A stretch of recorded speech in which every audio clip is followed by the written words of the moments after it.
আজকে আমি বানাবো মোরলা মাছের ঝাল।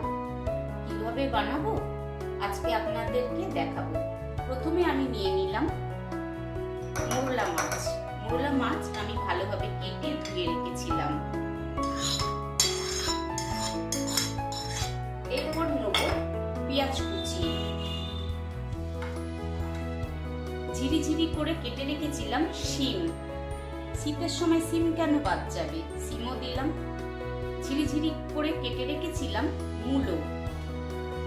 স্লাইস করে টমেটো কেটে রেখেছিলাম, দিয়ে দিলাম। 4টে কাঁচা লঙ্কা।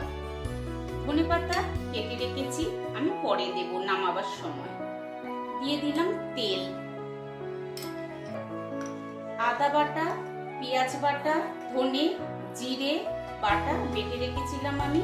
এর মধ্যে কাশ্মীরি লাল লঙ্কা গুঁড়ো, লঙ্কা গুঁড়ো আর হলুদ গুঁড়ো দিয়েছি। এবার আমি সব মিশ্রণ ঢেলে দিলাম। পরিমাণ মতো আমি নুন দেব।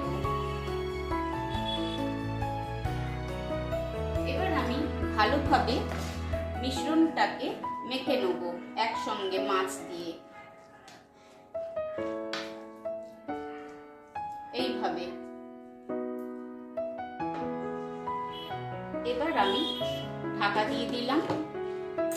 ধিমে আছে আমি 15 থেকে 20 মিনিট এইভাবে তৈরি করব মোরলা মাছের ঝাল।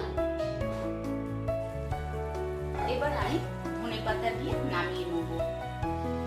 তৈরি হয়ে গেছে আমার মোরলা মাছের ঝাল। তৈরি করে নিয়েছি মোরলা মাছের ঝাল। এইভাবে আপনারাও করবেন, খেতে খুব ভালো লাগবে।